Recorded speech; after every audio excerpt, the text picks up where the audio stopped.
Hello, my friends. Welcome to Dicey Decisions. Tonight we're going to have a Fiasco. Fiasco is one of my favorite games. We've played it once before on here in a different playset. There's a couple, maybe a handful of playsets, maybe a dozen. And tonight we're going to be playing one called Poppleton Mall. This is set, I don't know if it's intended to be, but the theme is kind of an 80s mall around Christmas time with a Santa land. Um, I wanted to do a holiday Fiasco, and Jack is a new player here to Fiasco, so we're going to go over the rules again and kind of the idea. Now, Fiasco is a game played in two parts. We have a first act and a second act. Between the two acts, there will be a turn where something happens, and then at the end, we'll have an aftermath where we determine the fate of your character. Expect your character to have a bad result. This is not a happy ending game. Maybe one of us will walk away with millions or whatever the item in question is, but No. most of us are going to end up, you know, the end of Lock, Stock, and Snatch. And Floating face down in a the drainage last time I pond. ended up floating face down in a ditch next to 98. 98, one lived. 98 Or dead. 100. It was 99. Oh, you're right. There were 199 cat bodies. Just to give you an idea. So, how we play the game is when we start, I will deal out cards to everyone. And then starting, I'll tell you how we start or how we pick who starts when we're there. But then we will place a relationship between every pair of characters. On those relationships, we'll end up having one object, one location, and two needs. And the needs cannot be adjacent to each other. And that'll make more sense once we go to the other scene and you see where the players are laid out. As we go around the table, each of us will have two scenes per act. What you can do, you choose to either establish your scene, which means you set the scene and your friends decide the outcome. So you make up whatever you want, and then the other three people will be like, okay, this is going to work out for you, or no, it'd be better if it didn't work out for you. And you have to decide how that happens. And then you get a positive or negative card related to that scene. You may also choose to resolve the scene. I could say, okay, in this scene, I want a good outcome for my character. So you guys have to make up a scene that then have to act out. Once we get to the turn, or I'm sorry, the tilt, we will choose two elements from the back of the outcome cards that we have to mess with the game, basically. There'll be a blue card and a red card. We decide, okay, this is going to make the game more interesting. This is going to make the story more interesting. Here's what happens at some point in Act 2. Then we do the same thing in Act 2 where we have two scenes each. You can establish or you can resolve, and you'll get outcome cards based on those scenes. At the end, everyone will have 4 outcome cards in a mixture of positive and negative. Now, once we get there, we'll add up our tally. We'll tally our points, and then there's an aftermath that will tell us, okay, this is the level of failure you have. And then we have a post-credits finale, a montage. Each of us has a montage of what happens to our character at the end, and we just talk about it. Now, going into scenes, you could have your scene be just a narrative. You could just say, this is a journal entry of my character, blah, blah, blah, blah, blah. Or you could set up, I'm walking down the street and I run into Sean's character, for example. And we interact with that character. We're going to build off the relationship cards that we have. Hopefully that all makes sense. I know I tend to talk fast, but really, once you see it in action, it'll all click. Just remember, we are 5-year-olds making up a story as we go along, taking turns adding to the story, making it deeper and more complex. We are not 5-year-olds because this is a very adult game. One final thing. When you play this in person, there's a bright yellow card called the Let's Not card. In this case, the Let's Not card says, because this is so open and freeform, I could say anything. Well, if someone is uncomfortable with what I have decided to put into my story, you would play the Let's Not card.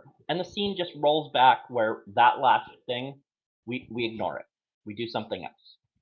In the case of online play, we can do an X, or we can just say, let's not. There is no judgment. There will be no questioning of the let's not. If it is something that is making you uncomfortable or something you don't want in the story because it is inappropriate, just say let's not, and there will be no hard feelings. We'll continue the game. This is supposed to be enjoyable, and if it's a topic that is taboo to you, we'll stop. We are all mature adults who are probably going to cuss a whole lot in the next 2 hours or so. There's going to be blood. There's probably going to be drugs. There's definitely going to be sex and rock and roll. So, if you would like, I would invite you all to a fiasco. All right, it's over. Thanks, guys. We're let's nodding the fiasco. This was Dicey Decisions. Have a good one. Thank you.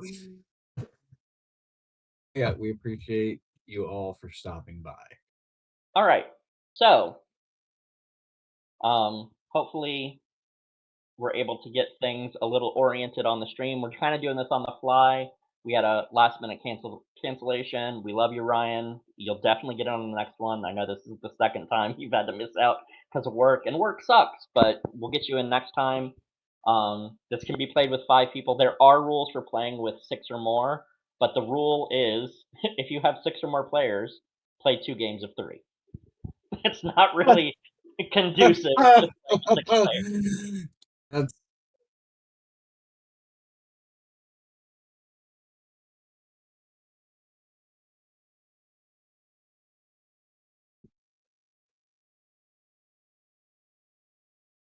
It did, except I will have to change where the names are. Okay, so Brandon.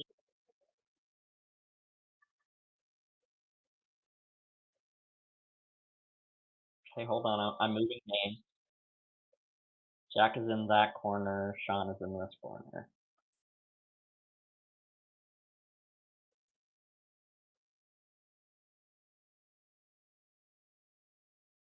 Okay. yeah. The explanation for the game feels complicated, but when it starts to play, it becomes really more simple than it kind of sounds, I guess. Like it just really becomes a game of yes and at a certain point. It's really fun. It doesn't seem simple to me yet, It but will. I'm sure No, will it really become. doesn't. It doesn't until it does, right? Like after the Yeah. first round of play, once you kind of realize that the rules are that there aren't particularly any, then it works a lot. It starts to really. Jack, you've played enough board games with me to know that I don't do well with verbal directions, and this flows really easy. So, Okay. Sounds good. The first one was pretty darn funny to listen to, and so I'm All right. excited. So I have dealt 10 cards to each player, starting with the person who has most recently broken something valuable. Please play a relationship between 2 players.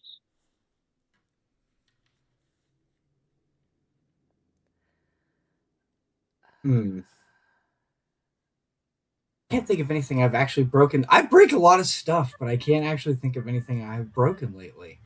I mean, I broke my pancreas with diabetes. I think you win. That sounds very expensive. I remember there is a way to make the cards bigger because I can't read them. Can you? Left click on them as you're going through it, and it'll Okay. zoom in. Got it. Oh, got it. All right, so I'm gonna start us off pretty heavily, and Jack and Sean, hmm you are family bonded in a cult. In a cult. Okay. All right. So I guess we'll go around clockwise in the order on the screen. So Brandy, you need to Okay. play a relationship either between Jack and I, myself and you, or yourself and Sean. I'm going to play.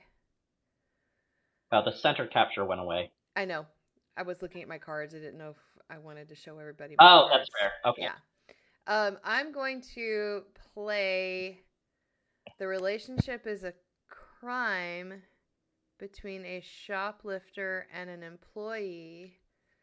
And Justin is the shoplifter, and I'm the employee. Okay. So I am a shoplifter at the mall.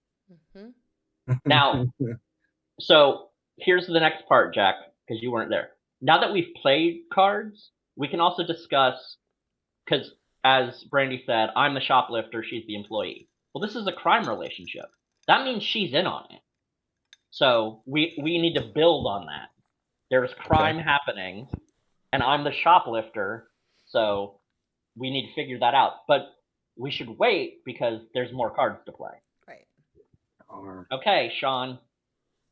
You All have right, two well, options. Justin and Jack are good friends, work buddies, nothing more. Seriously, shut up. Okay. Where'd that go? Where'd the work buddies go? I said it in the middle. I see it. We see it. Uh-oh. The world sees it. Yeah, I see it. It's Tucker's right Farm smack in the middle. members. 1 second. I'm hitting refresh. My Roll20 decided to say, no thanks. Yeah, if you could drag it over and then shrink it while I wait. I don't. Okay, there we go. I can. Let's see how. I don't know how to shrink it. I got it. Transform. Here we go. All right, so we are work buddies, nothing more. Seriously, shut up. Okay. So we need to figure out what that means. and that is extremely open ended. That could mean any number of things, but seriously, shut up. So, maybe you're the cult leader. Who knows? Do we have our setting? Like, are we definitely? We're in the mall. Somewhere. This has to do with the mall. Okay. We are all at the mall somewhere. Okay. And so now I have to play a relationship card between Sean and Brandy, right? Correct. That's correct. Okay, I'm going to go with bad friends. We're all pretty bad. They owe you their job. And how do you shrink it? I got it. Okay, thanks. They owe you their job. That could go either way. Yeah. Since you seem to be already an employee, Brandy, I'm going to say that you probably owe me your job. Okay, fair. Which complicates things since I'm in a crime relationship with a shoplifter. Perfect. Okay, so before we get into the needs and objects, we can start kind of building this. Okay, so I'm a shoplifter that is also good buddies, nothing more, seriously shut up, with Jack. Jack is in a cult with Sean. I could be in the cult. I could be a former cultist. I could be someone you're seeing on the side. I could be a former cult. I could be a present applying to be a cult. But there's something about our friendship that is nothing more. Seriously, shut up about it. And you are in a family bonded in cult. Are you actually family? Like siblings? Are you cousins? Or are you... We're all siblings. There you go. You're all siblings. And you can also determine what kind of cult it is. Mm-hmm. And then I'm not sure what it means by they owe you their job as bad friends. Like they got the job. Who knows? We'll figure it out. Something about that gives me some leverage, though. It does seem. Yes. So next, you need to look at your needs and objects. And if you see something in particular that you think would make this set more interesting, go ahead and say what you're thinking. This doesn't have to be in order, right? We could just play them. Well, once you play something, keep in mind that needs have to be opposite. So if you put a need on myself and Brandy, then the need has to be between Jack and Sean. Yeah, I do not have any needs. I only have objects and location. I have a need, and so if I play the need between Justin and myself, I have to put that on someone else? You put it on the relationship. Okay. And then the relationship between so if you and Justin have a need in your relationship, that means the other one will go between like Jack. Okay. So I'm gonna play a need. I'm actually gonna play it, and correct me if I'm wrong, between Sean and I, and it is to get rich through creative accounting. Okay.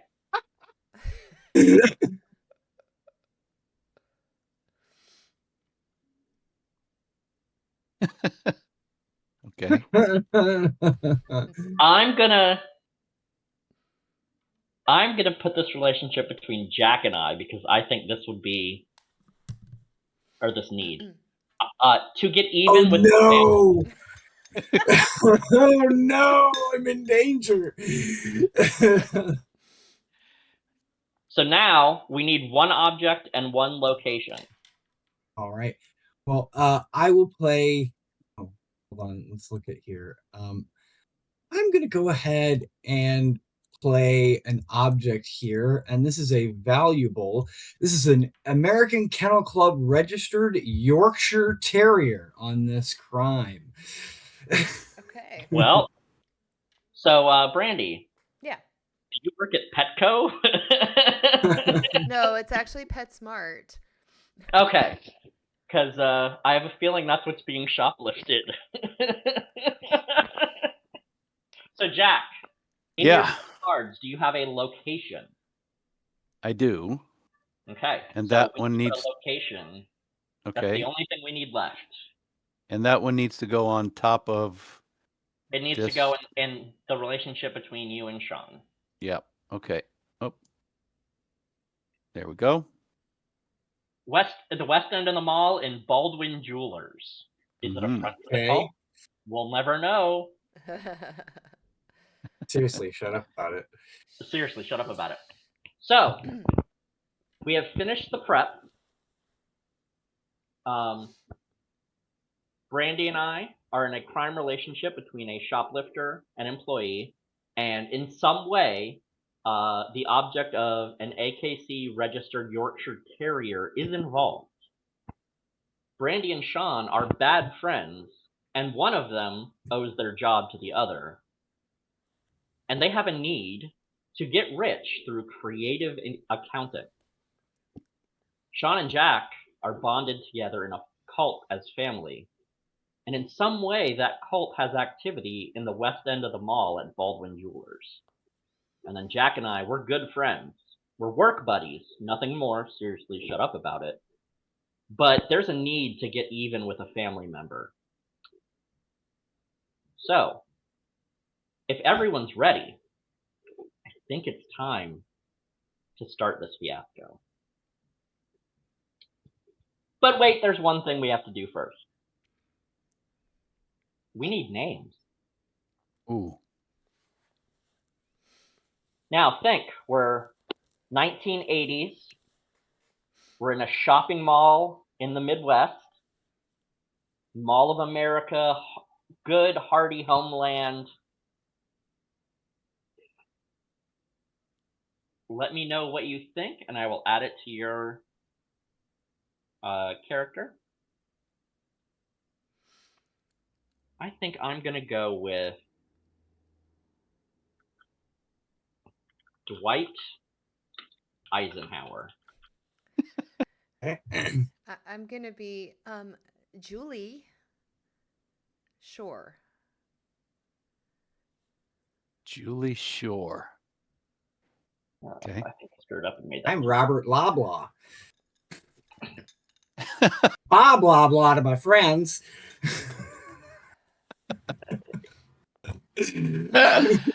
Okay.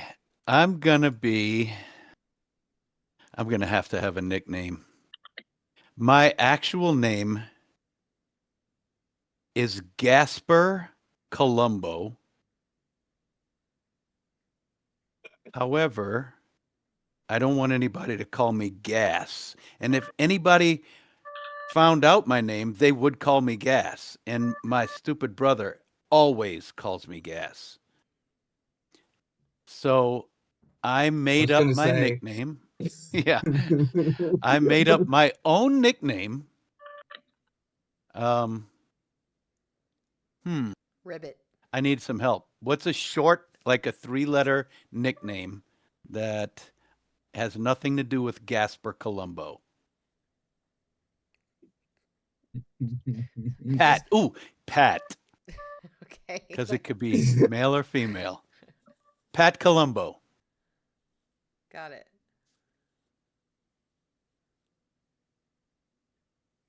All right, I'm just adding the names to everybody.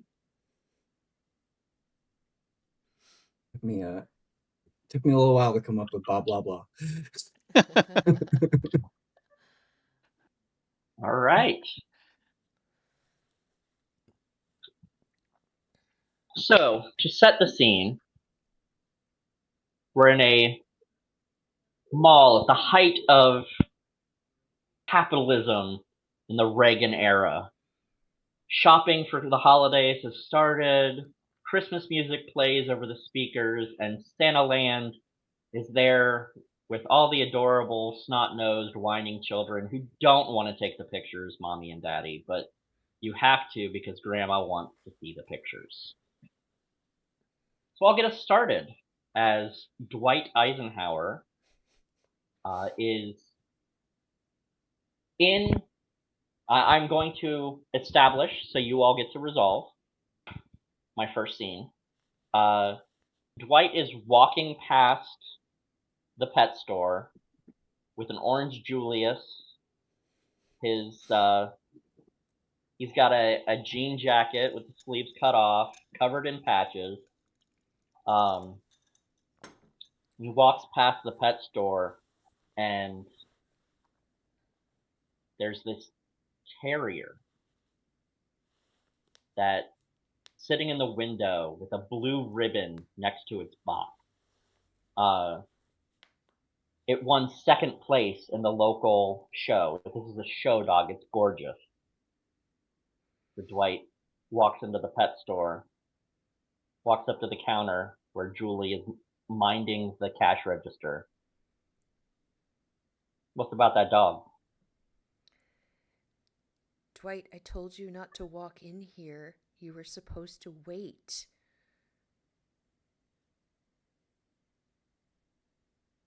He slurps the straw of his orange Julius, making that deep sucking sound of it's just the very last bit, and it's just annoying enough that he's doing it on purpose. How about that dog? She's gonna twirl her side ponytail that she's got going on. And she's gonna say, that was not the plan. That was not the plan. Oh my god. You were supposed to wait for me.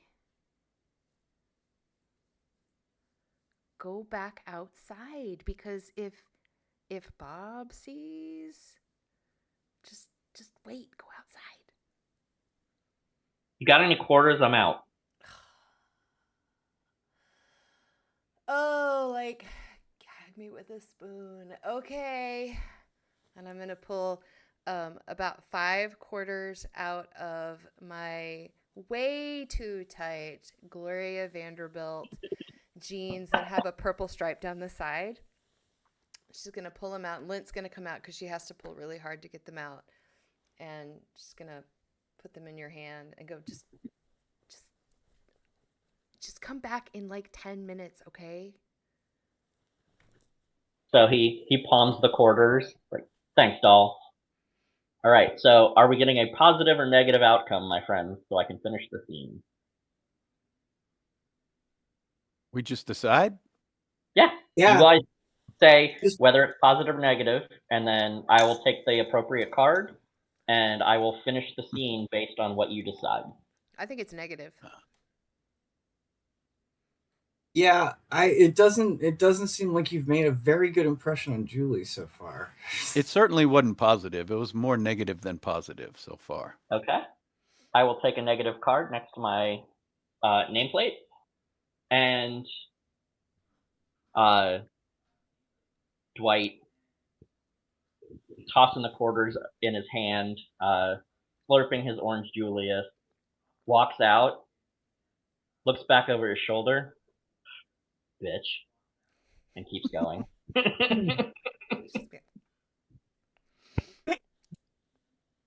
So, moving around clockwise, what's happening with Julie? Well, Julie is standing there and like she sees Dwight come in and she's like, "Oh my god." And she turns around and she's looking over her shoulder to see if Bob is watching because this is not what they talked about. Um, though because she knows that Dwight really really wants that dog. He's talked about it for like the last week. But she's got a thing going on with Bob right now because they've been talking. Even though he got her the job because we are both trying to skim some money off the top. And Julie can't help herself. She got into a thing with Bob about wanting to make money, but then Dwight wanted to like steal the dog, and so she overcommitted, and she's very, very confused now about who she needs to like work with. So she's trying to figure out how to make both things work. She like really, really, really needs to get a new stereo, and really needs the money bad. And she knows that Bob is desperate for the money as well. Otherwise, I mean, why in the world would he have hired me and gotten me this job? But I'm just here to help him. For sure. But, I'm kind of trying to impress Dwight, but he's kind of an idiot sometimes. So she's just hanging out at the counter, really stressing about what she should do, who she should be, have her allegiance to. She's really trying to figure out how to make it work for both. Okay. And I think we need a positive outcome for Julie here.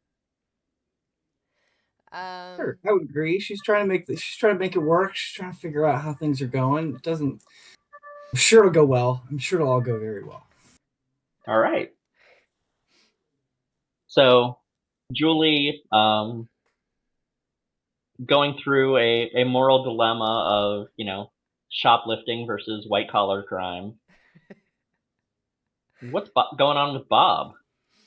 What is going on with Bob? Well, what about Bob? Well,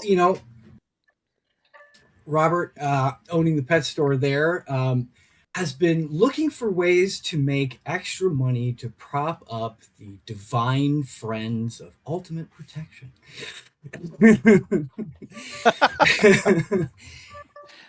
And it's just a little thing that me and a couple of buddies have to put together. It's just a mutual aid society. We all look out for each other.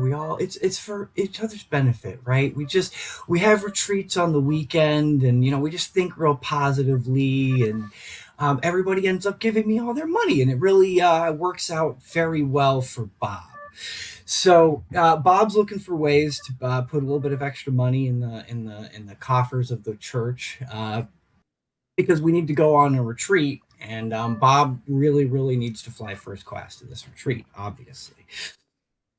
So Bob is working with Julie to try and set up a fake purebred dog business in the pet store.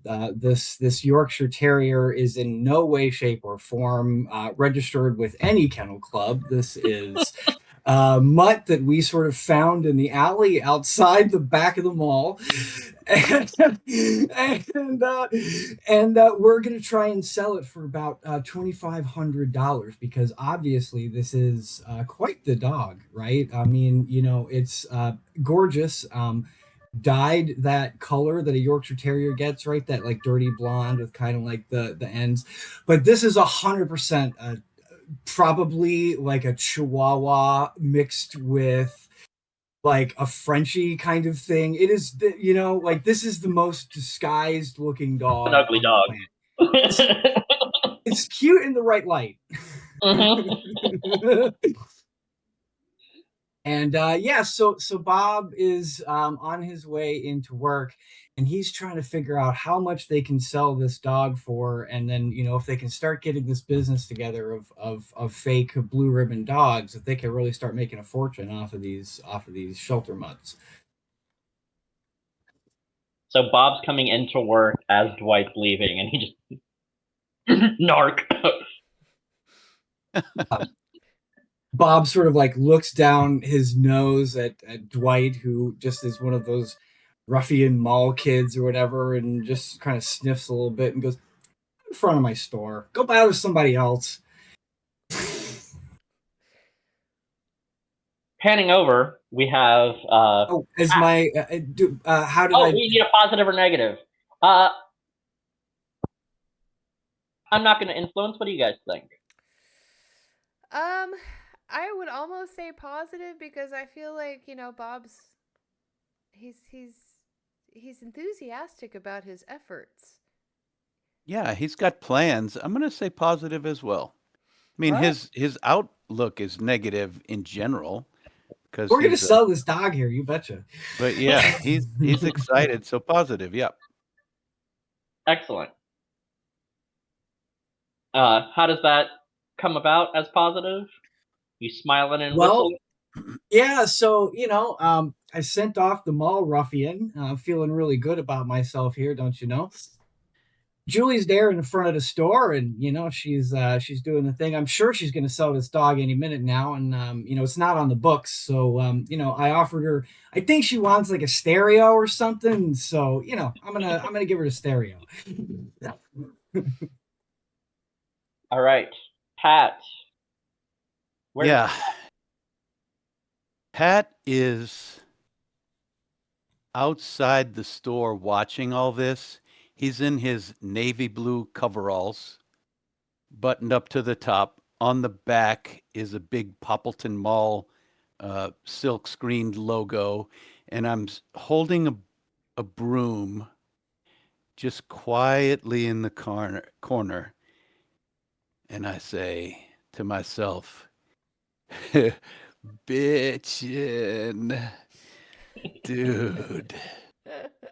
Exactly what I needed to fucking hear.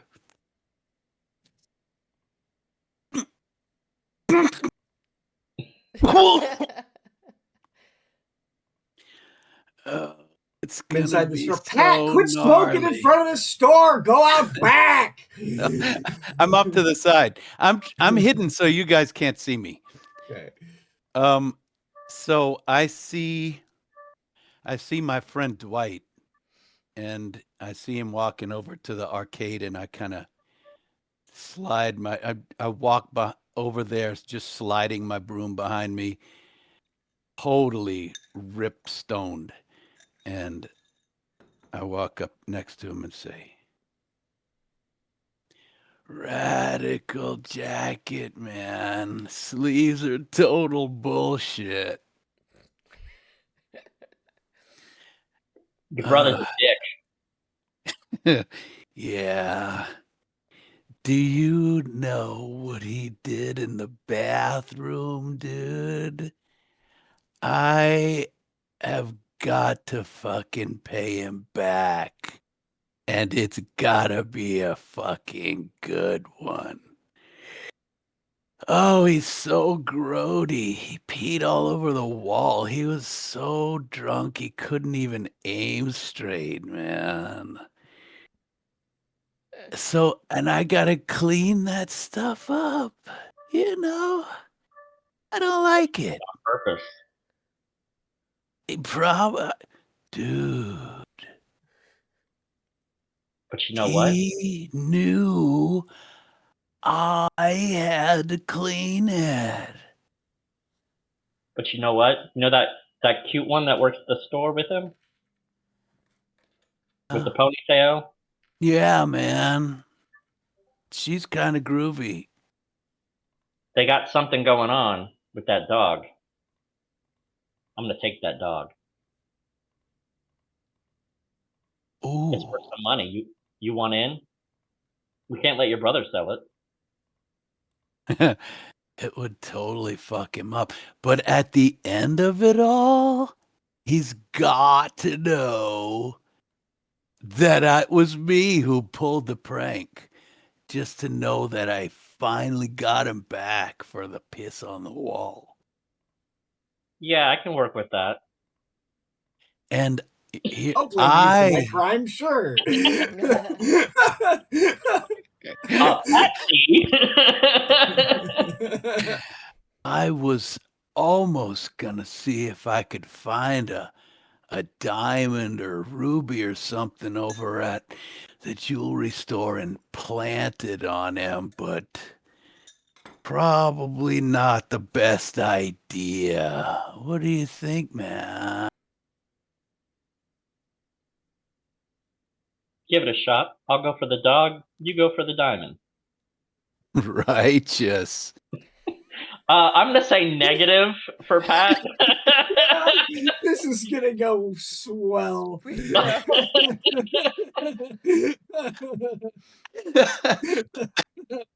Yeah, this is gonna work out great for Pat. I can already tell. So, Dwight shaking his head at his coworker because the only job this cool guy with a Trans Am has is a janitor at the mall, but he doesn't tell anybody because he tries to stick to the night janitor. Custodian, please. Custodial engineer, dick. Exactly. So he heads over to the arcade and, being the loser that he basically is, plays some arcade games because that's what losers do in the 80s, like me. Hey, I resemble that. I resemble that remark. And he looks over and he sees the Santa Land. And I'm going to need someone to act as one of the Santa's elves as Dwight goes over to Santa Land, pushing his way to the front of the line. I'll do it. Sure. So he pushes past this cavalcade of 5, 6, 7, 8-year-olds and says, "Hey, fat man!" I'm gonna need you to back up, please. But I'm next in line. I don't think so. You totally pushed your way up here. No, that was the other guy. Oh my god. Just let me sit on the fat man's lap. I'm gonna turn and look at the Santa and just chewing gum, just being like, does the Santa let you go up? Yep.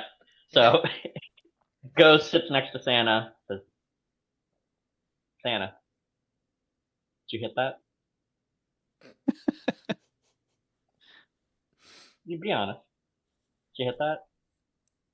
And Santa, ho, ho, ho. Shut up, dude. And and Santa and Dwight are actually good buddies. Santa is also a custodial engineer here in Poppleton Mall, but moonlights as Santa during the holidays to get a little bit of extra pay. I'm sorry. And The other way is Santa weird. Yeah.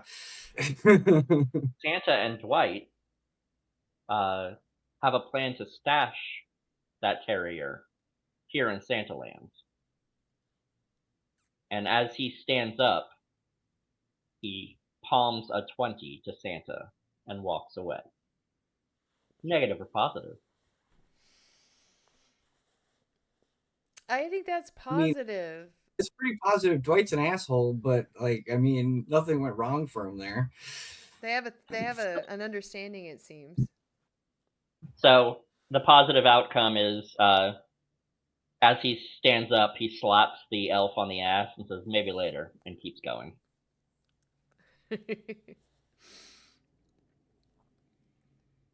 Back to Julie. So Julie is deep in decision-making time here, and she kind of has a thing for Dwight, even though she really wants that stereo, and she's really trying to decide what she's gonna do. And so she knows where Dwight went. She gave him the quarters, and it's about time for her to get off work. Not really, but she just kind of leaves when she wants to because she doesn't really care to follow rules. And she is actually going to walk by the little window enclosure, pretending to feed the little puppy. And she's actually going to scoop the puppy up, and she's going to run with the dog under her arm and find Dwight at the Santaland, and she's going to shove the puppy in his jean jacket and say, go, just go, just go. White face. Who's a good boy? Who's a good boy? And then she's going to kind of adjust herself, and she's going to kind of like run sort of in front and kind of wave at Bob and be like, I gotta go, and then leave. Like, run back down to where the Santaland is, because that's her other job, is she's an elf. Bob just sort of thinks to himself, well, that's weird. Her shift doesn't end for another 2 hours, but okay. I'm thinking negative for Julie. Things just kind of got out of hand. Yeah, that was a very impulsive decision. I will say a positive for Julie is this is like sort of the late 1980s, so there is really no surveillance cameras, so she probably didn't get caught stealing the dog. Sure. The All dog right, just so- disappeared. Julie, how does this end up negative? Everybody saw, and what happened is, like, as she was taking the puppy out to put into his jacket, she was immediately surrounded by a gaggle of small children going, puppy, puppy. So it wouldn't take. I like it. Wouldn't take Bob long to figure out what happened. Speaking of Bob. Well, the reason Bob doesn't notice any of this going on is because he is in his back office and he is on the phone to the head of the Friendship Society, his royal friend sire himself. So you kind of see he's got like his collar sort of unbuttoned. He's looking a little harried. He's trying really, really hard not to reach for the flask that's in the top drawer of the desk here. It's way too early for that.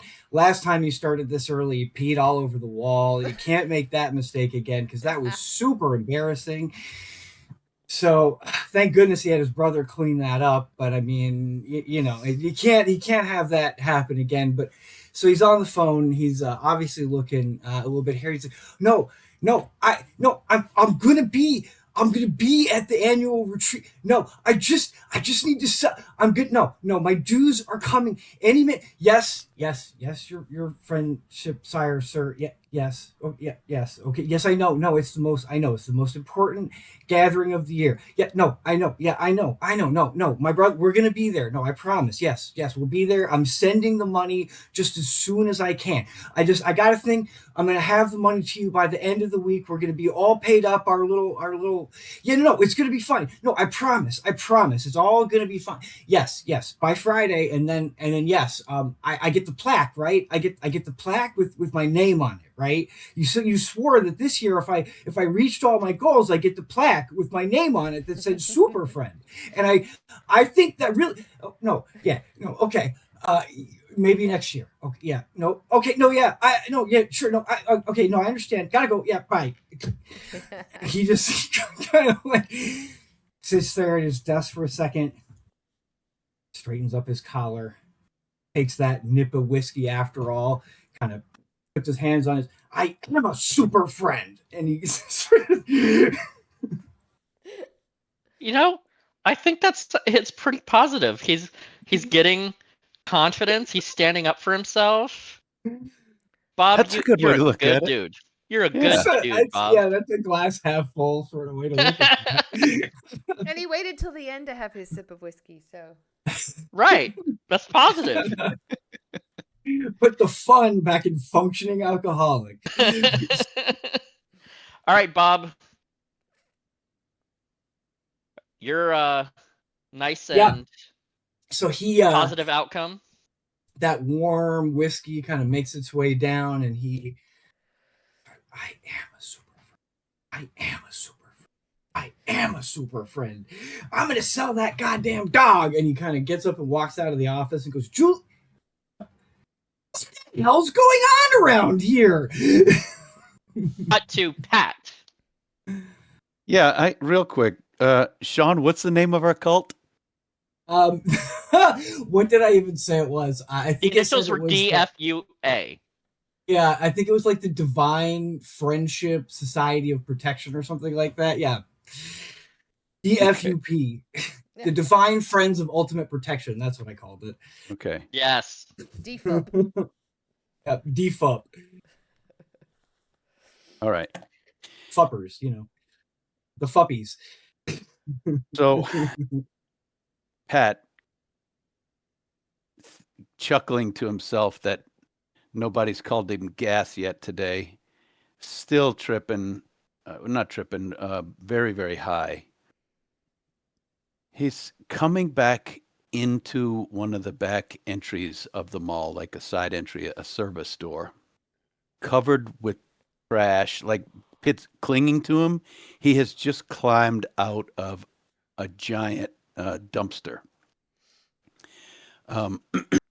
There's a wrapper stuck to his shoe that has chili or something, and he's doesn't see it. He's leaving tracks of chili behind, which he'll have to clean up later. And he makes his way, chuckling to himself, into the break room where his locker is.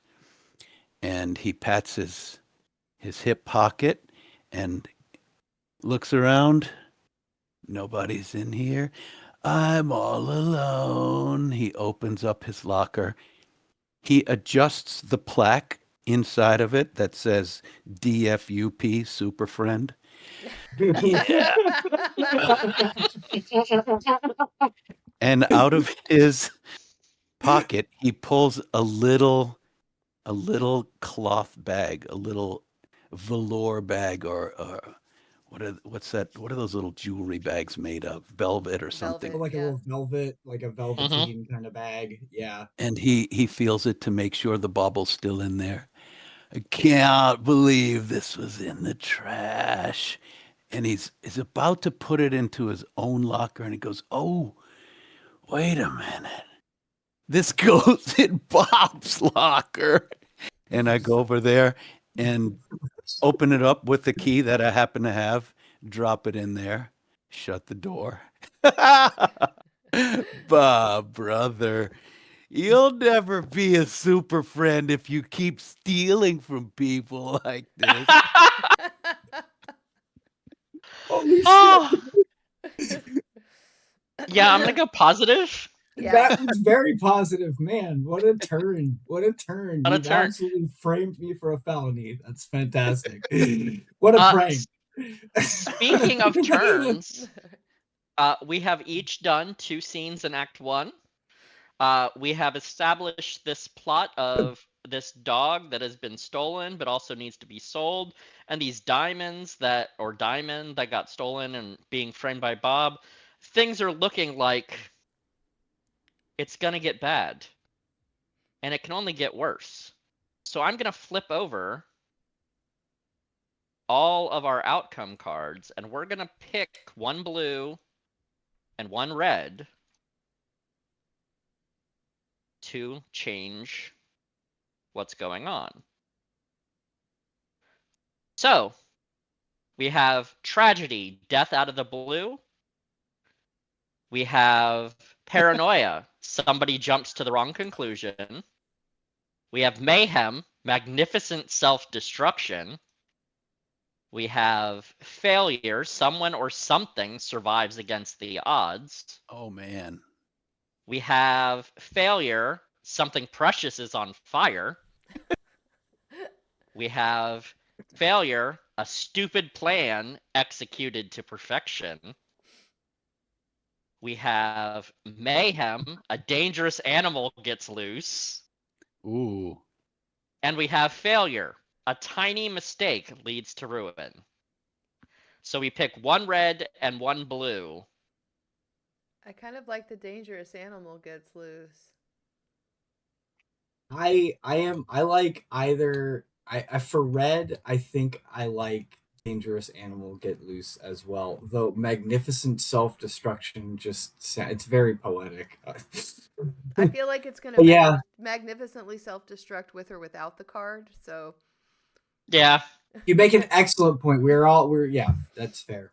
Okay, so I will flip over the other reds, and mayhem will stay face up for a dangerous animal gets loose. Now, I like something precious is on fire.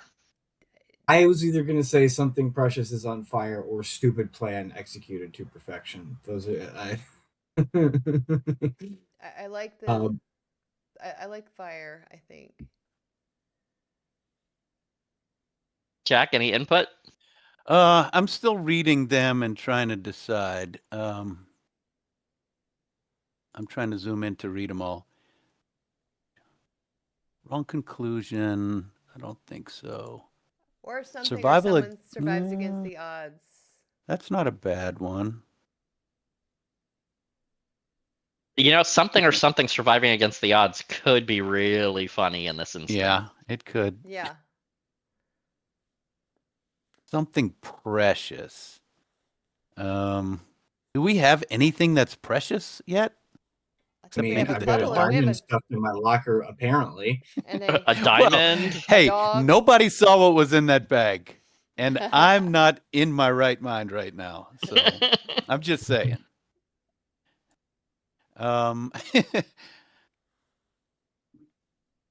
I like something survives against the odds, I think, best. But I also like something precious is on fire. Right. So I think we're sort of mostly coalesced around something precious is on fire as the Okay. first or second choice for all of us. So All right. So, these are our tilt cards.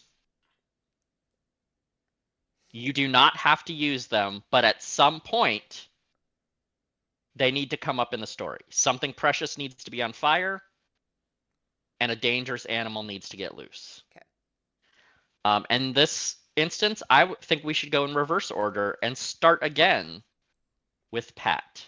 Now, No. keep in mind, in Act 2, these don't have to be linear. It could be a flashback. It could be just something you're narrating. You're just trying to expand the story to fit these possible tilts and further the plot. Take it away, Pat. Okay. Lordy. I've got nothing rolling off the tip of my tongue. I'm going to say that when Pat does his cleaning, he also calls it in his own mind his shopping. And anything he finds is like lost and found items. Anything on the floor just happens to have fallen on the floor he's got dibs. And one of the things that he found lying about someplace was a gun that when you pull a little toy gun, a very small one, but when you pull the trigger, a flame comes out, like to light a cigarette or whatever. So that's just generally in his shirt pocket.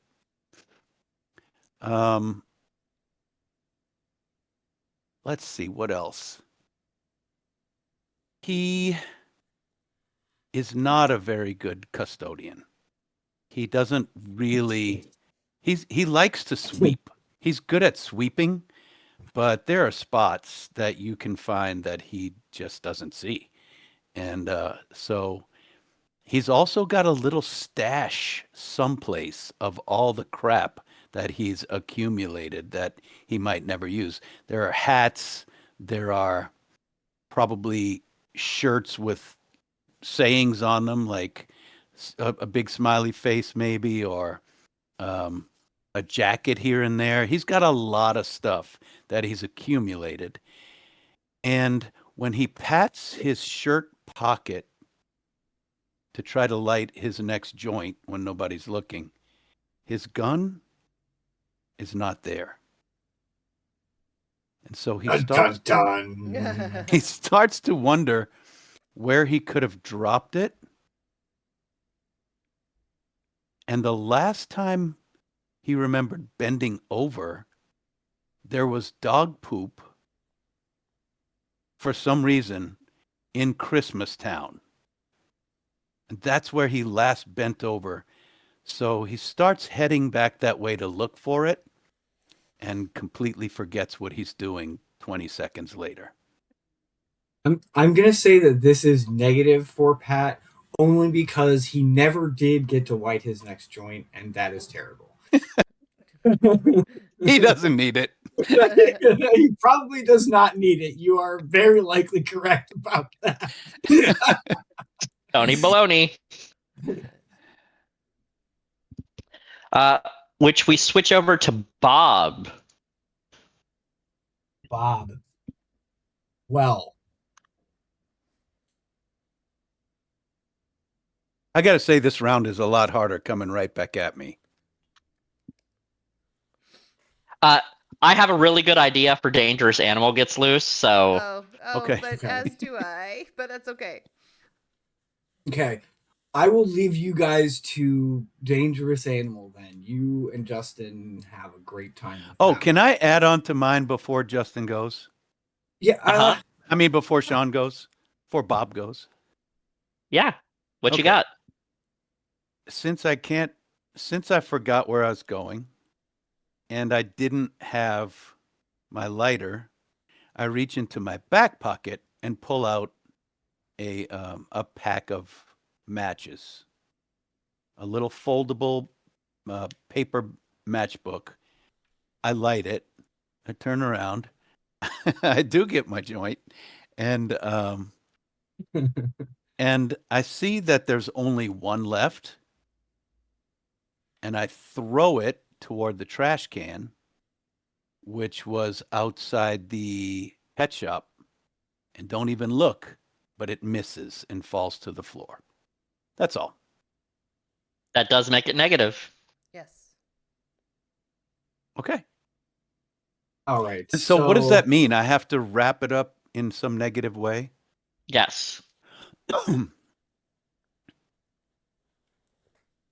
wrap it up negatively. That right there is negative. Yeah. Oh, the fact that okay. it- Misses. We leave it there. Okay, good. So we've got two of Chekhov's fire sources out and about in the mall. Yeah. Literally Chekhov's gun. Exactly. So later on in the day, Bob is absolutely freaking out. Julie has not come back from her early lunch, so this is hours now, and so he's starting to kind of sweat a little bit. Not only that, the dog is missing. He has looked all over the freaking store. It's nowhere to be found. He obviously can't call security or anything like that because he's trying to sell a trash dog from the back of the mall in the store. So he's basically just trying to sell non-merchandise. Anyway, you know what he's doing. So he can't call anybody about this. So he starts, he shuts down the store, and he kind of starts on his way sort of out into the mall because he figures the dog must have gotten out of the store somehow, right? I mean, it's not anywhere in the store. The whole freaking store is open to the mall, so I got to go find this freaking dog now. So shuts down the store, kind of puts the grate down, back soon, gone to lunch or whatever. And as he's walking, you notice it's kind of weird that there's a sort of a crowd a little bit gathering around the Baldwin Jewelers there. Looks like maybe a couple of the mall security guards or like a police officer or something. I don't know, whatever. So just kind of walk past that scene as he sort of makes his way into the mall. Almost slips and falls on a pack of matches. Some assholes just like thrown on the ground here. So picks that up, kind of puts it in his pocket. He's going to give somebody a piece of his mind. He just doesn't really know who, And so then he's just off frantic into the mall looking for this stupid dog.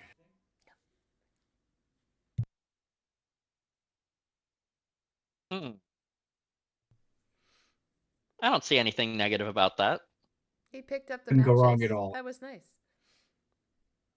All right. Well, Bob, how does the outcome turn positive?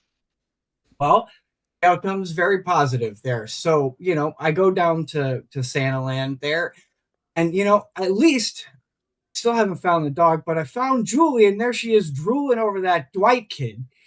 So, obviously, she doesn't even work here except for me. You said that you wanted that stereo. The dog's missing, Julie. You're down here in Santa Land.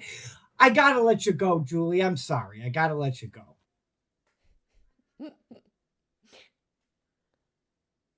And we turn to Julie's perspective.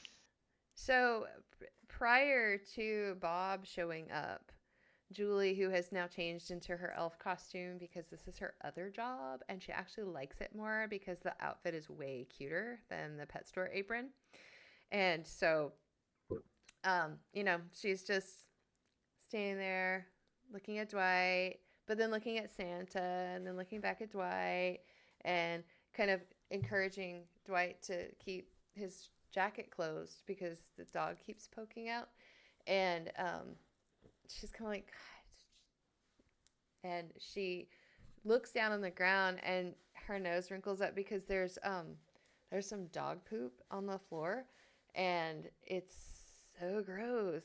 And so, but right next to it, she notices there's this little toy gun, and she's like, oh, that's so cool.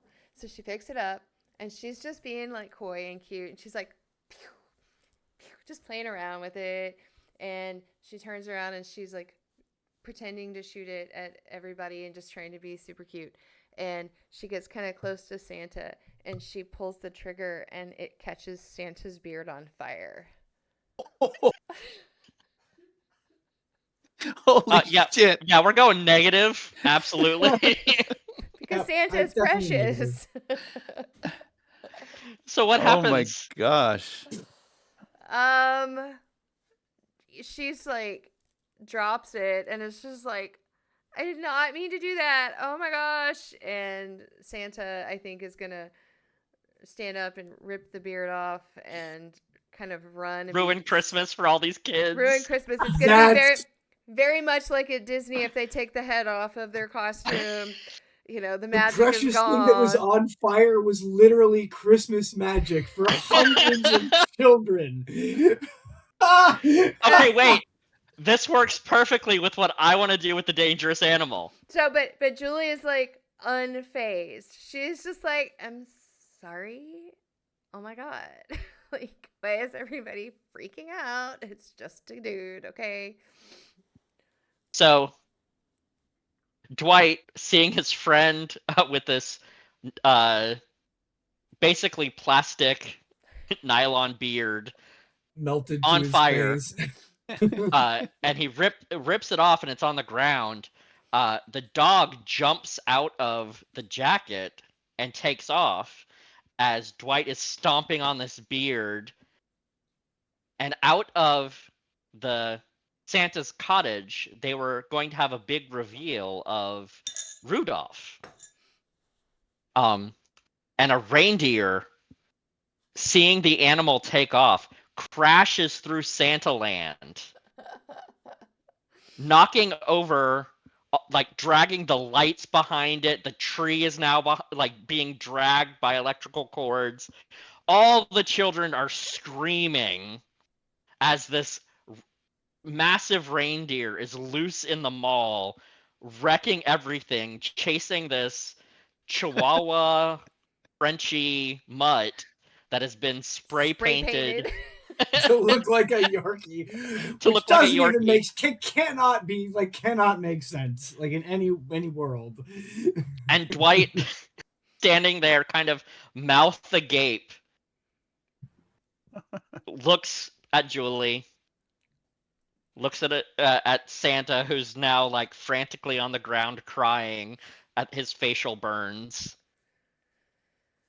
and looks at the kids and goes, I guess you were all on the naughty list.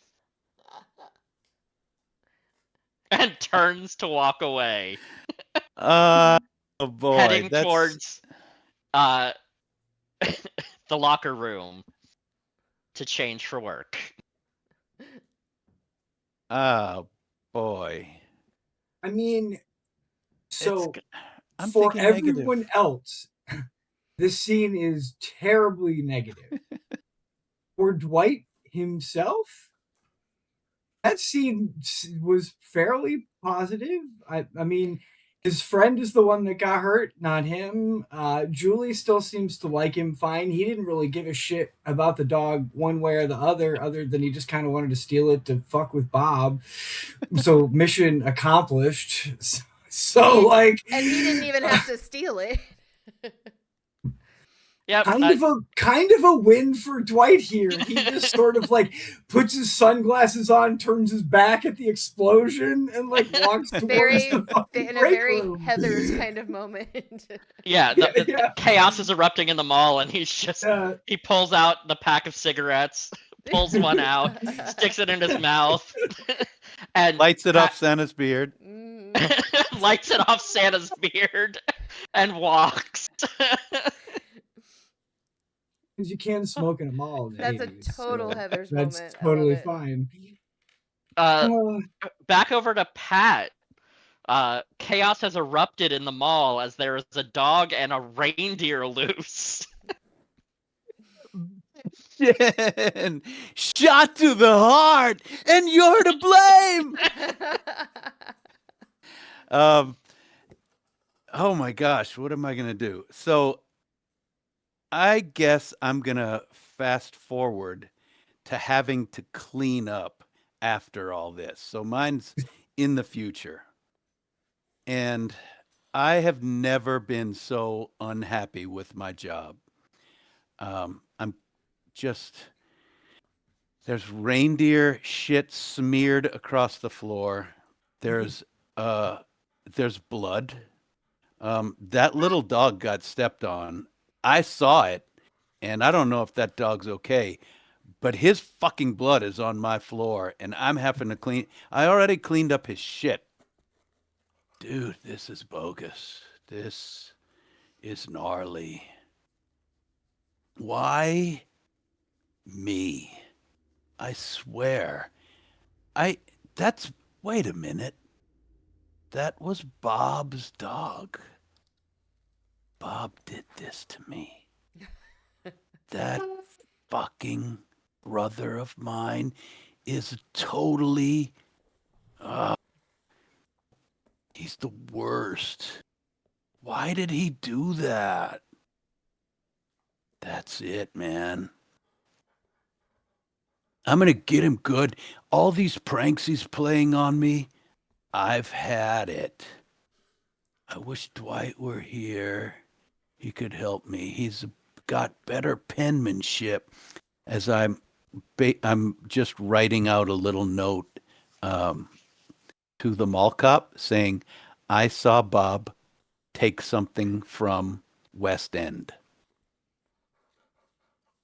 And I slide it into the mall cop's little mailbox and sigh deeply and get back to work. I mean, I was gonna say negative, but you really turn it around at the end there. Yeah. Yeah. Okay. Yeah, I think I don't. I think Am I everything's going coming for? up. I think everything's coming up gas. Am I trying to get positives or negatives? Does it matter? It will matter. It Don't worry matters. about it. So Yes and no, but not really. But Okay. Yes. so okay. And since do I need to wrap that up with anything positive, or have I done Wrap that? it up It's positive. a little coda. And since this is your last scene, it could be something significant. Okay. But don't put any finality on any character because we don't know. Right. I light another joint and put my little Walkman headphones on, and I start whistling to "Time After Time" by Cyndi Lauper as I sweep There is the no reindeer other, yeah, shit all together. There's no other way for the camera to pan out on Pat than that. Like Right. that is absolutely. Pat is just the adjacent character. Yeah, that is like the pan out moment. It's like just headphones on. You kind of Cyndi Lauper fades into the soundtrack. He's like incredible. Back to Bob. Incredible. Well, so you know,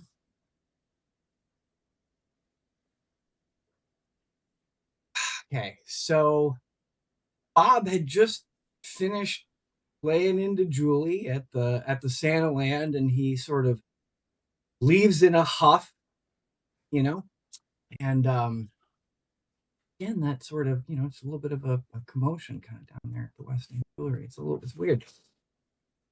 It's almost like something's missing down there or something. I don't know. And then all of a sudden behind him, it's just screams and there's like noises and thumping and a crash, and there's that goddamn dog barking. So you see, cut to Bob chasing a reindeer, chasing the dog through the mall, screaming to himself, God damn it, I'm a super friend! I'm a super friend!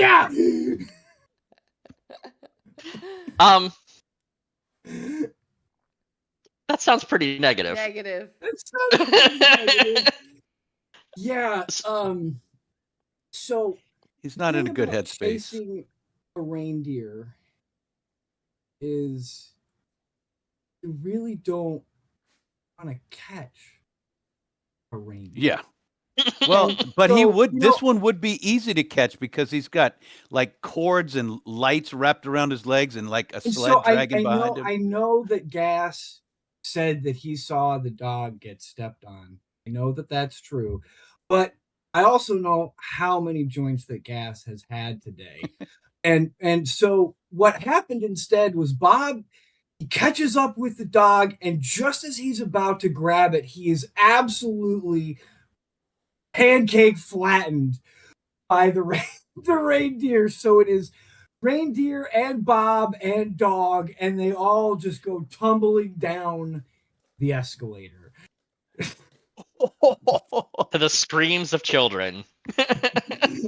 And the jingle, yeah, with that 80s like Jingle Bell cover, like music like playing really sort of loud in the background, screams, some fire. and the tangled And up the last thing he says is, "I'm a super friend." the tangled up Christmas tree light cord slowly drags the Christmas tree down the escalator with you. As the camera pans up the escalator, the Christmas tree is coming down. Somebody needs to call John Hughes. This is definitely an 80s movie. And then we move over to Julie. So Julie has just, managed to escape any sort of responsibility for any of this, which honestly was almost single-handedly caused by her. But she is pretty spotless in her little elf costume, and her side ponytail is still looking pretty perky. And she's kind of looking around. Dwight sort of disappeared, but I think she sees him walking away.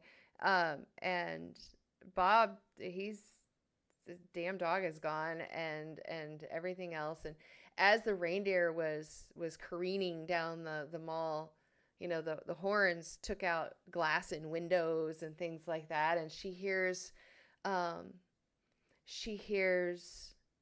Culture Club playing louder than it was playing before. Karma Chameleon is just playing, and she's kind of feeling like Dancy.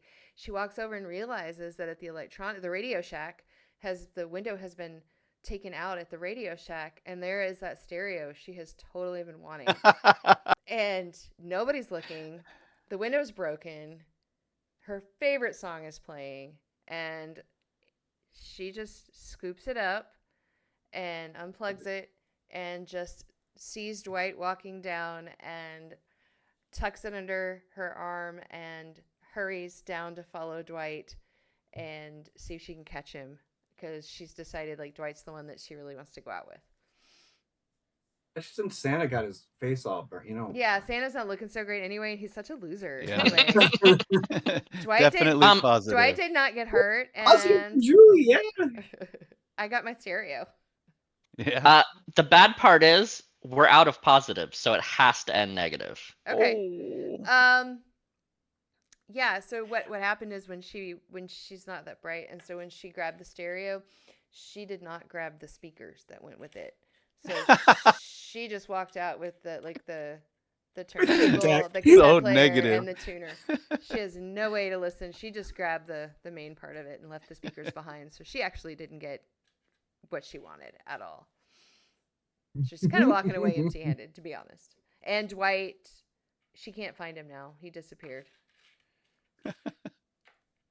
And there are blue and red lights twirling in the distance, getting closer. Yeah, she's alone. She's by herself in a ransacked mall holding stolen items, and has no way of escaping because her ride was Bob. And she was hoping to catch a ride from Dwight, but she can't find him now. So,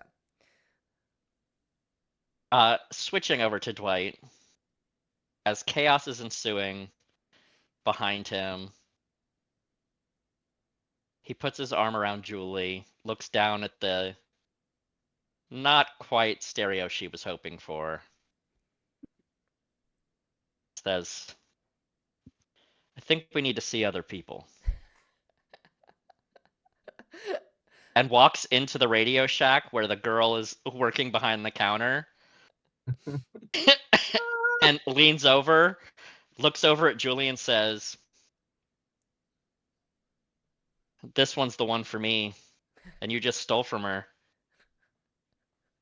Looks over at the girl behind the counter and says, "You want to go see the new Star Wars?" Puts his arm around her and walks out of the store. He's a And player. it has to end negative. yeah. So, the girl from the Radio Shack, as she's walking out the store, slaps the shit out of Dwight, sending him to the ground, and then lays a big kiss on Julie. And Julie turns and says, "We all know that you and Pat have a thing, so don't be gross." Excellent. So now we need to determine the outcome of our players. And in doing so, we're going to flip over all of our cards. You might be able to do it yourself. Just right click on them and say flip over. See.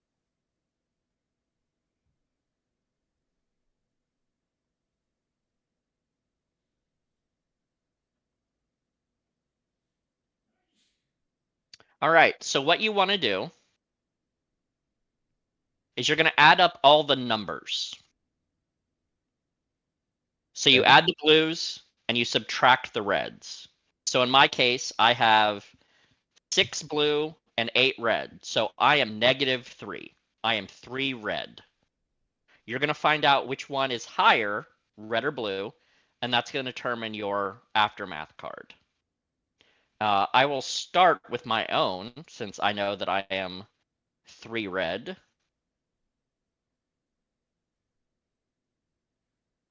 My situation is disastrous. Summed up with one word, harsh. I have problems now that I didn't have before, hanging over me like evil black clouds. Medical problems, personal problems, nothing I need is coming my way either. Ever. Wish So all to the bad wrap things up, in life happen to you and only you. to wrap up Dwight's story, he lost his girl, he lost his side chick, he lost the elf girl, and he's been outed in the mall seeing that stoner from the cult. And the last shot you see of Dwight is him in his Trans Am, dust kicking up as he drives off a cliff. Oh.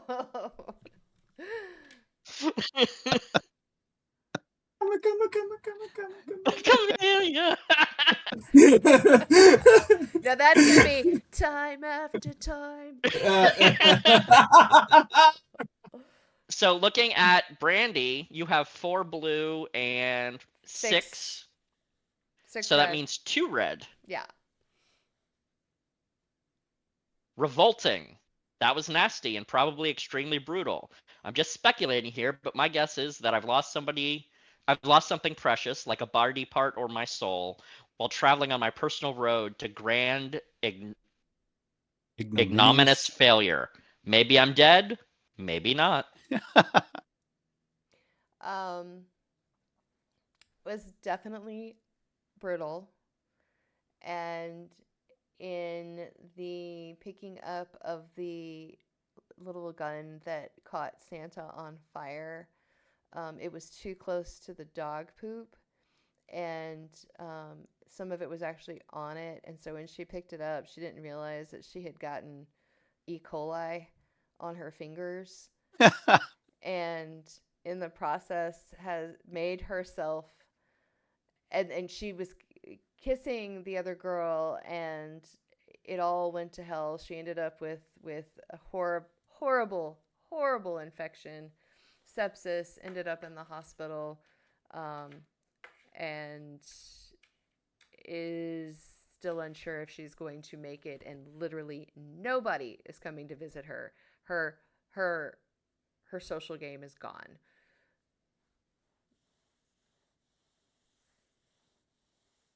So she got E. coli. E. coli from the dog poop. Poor Julie. Okay. Tilting down to Jack. Looks like he has a 6 in blue. 7. 7 in blue. 7 blue, 2 red becomes a 5 blue. 5 blue. Appalling. I don't want to seem bitter. Now I know what it's like to be utterly crushed, casually brought low, forced to eat my own words, and stand mute and powerless before my enemies. They gloat, and I am helpless. So that's nice.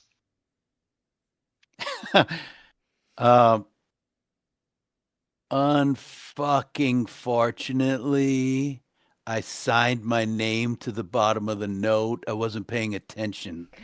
And I put Gaspar at the bottom of the freaking note I gave the mall cop. and they busted me, and now I'm doing hard time. I'm in prison for 3 weeks already, with 1 more to go. 4 weeks for stealing a diamond. Amazing. It wasn't a diamond. He found it in the trash. Yeah. That's good. Yeah. I think that's it. He got busted for something, and his brother now knows that he is crooked. His cult has asked for their super friend plaque back, and they said they were going to give it to Bob, maybe. I'll never give it to Bob. I don't want to seem bitter, but I'm crushed. Now, here's the fun part. Bob also has a 5 blue. And in It's true. that case of a tie, you go to the next lower one. So we become a 4 blue. Shocking. Well, that was humiliating. My reputation is now in dirty pieces all around me, and I'll never think of these days without a shudder of horror at my own aggressive ignorance. I think my best days are behind me. Well, cut to Bob. About 6-8 weeks later, his brother did that time in jail. The dog is gone. Like, getting run over by when they sing that song, Santa got run over by a reindeer. They really don't tell you exactly how terrible that is. That feels awful, right? I mean, that is quite a bit of recuperation. In addition, they certainly caught me trying to sell dumpster dogs out of the out of the store. So definitely not a store manager anymore. And further to that, I have been told in no uncertain terms that I am not super friend material. That was humiliating. So we just sort of cut to Bob, still sort of half in traction, with this one sort of one arm kind of up, like this, the other arm sort of trying to hold that glass of whiskey and get it to he can't really get it all the way there because his whole chest is in traction, but he's gonna do it, and that's where we leave poor Bob. Julie's probably in the hospital room next door to you. See, I think we're all in hospital rooms next to each other. Yeah, just like lined up that way. Just- except for Gas, because he's in jail. Right. It's funny. You're in the hospital, Dwight, because you didn't actually jump off a cliff. You just jumped off a very shallow ledge and got hurt. It went off, and it was like 20 feet, and that's it. It's And like it in was the just a parking car lot. accident. Right. There is no ravine anywhere near Poppleton. No. Like, and Right. Poppleton is the Midwest. The highest mountain is like the hill you sled down the kids in winter there. Right? It was a drainage ditch outside the mall. But in his mind, it was the whole Thelma and Louise. It was dramatic. Yeah, it was Um, incredible. And after the credits roll, like all good John Hughes movies, there's that one scene, and you have the falling light, the sparks, water shooting up across Santa Land, and then it zooms in on that fallen cup of Orange Julius that the reindeer and the dog are both licking. And fade to Absolutely. black. Absolutely. And that is a fiasco. That I is hope a you all had fiasco. fun. That was great. I know I did. We set fire to the spirit of Christmas. Caught E. I- coli in the process. I love that. I just the idea that the precious thing on fire was literally the children's joy of Christmas. Made that was extreme. That was truly good. warmed I really my heart. enjoyed the insertion of all the appropriate 80s music and the John Hughes esque-ness. Mhm. And John Hughes style, as they pan down room by room in the hospital. One of them is a guy with his face all bandaged and Yeah, like Santa's patches, there too. Completely wisps in a of Santa suit. yeah. Yeah, the nylon's still kind of sticking out of the Yeah. top of the bandages. And all of the girls, the other elf, the Radio Shack girl, they are there taking care of Santa, Right. holding the straw up Exactly. for him to sip his water from. And Excellent. Well, thanks for tuning in. We've been Dicey Decisions. Make sure you tune in to our Friday game, Twist of Fate, where we're going through. I can't remember the name of the campaign, but Vecna, Eve of Ruin. yes, the Eve of Ruin, where we're going all the way to level 20. Yeah. We're currently on Kryn and headed towards some soldiers in this, or knights in the service of Lord Soth. And then Monday we have Jack's game, Zeros to Heroes, which also I think just passed its 50th episode as well. We're coming up on 50. Coming up on 50. Yeah. There's also some one-shots. There's another Arthur Adventures coming up. So if you want to learn about all that, or maybe you want to partake in a Fiasco or any other one-shot, head over to our Discord. You can chat with me and all these lovely people. And it's been really fun. I look forward to not only running the third Fiasco set that came with this, which is called Dragon Slayers. ooh, Where we're an adventuring party in a very fantasy themed movie. Plus, there are about 12 more playsets that I can purchase and we can run more. I love this game. It really brings out my creative side. I love that you can just do something to make people laugh, and set I like Santa bringing on people fire. joy. And we can set Santa on fire. And with that, happy holidays, everybody. I wish you love with you and yours, and I hope Santa brings you a little elf girl from Radio Shack. Good night. Night, everybody.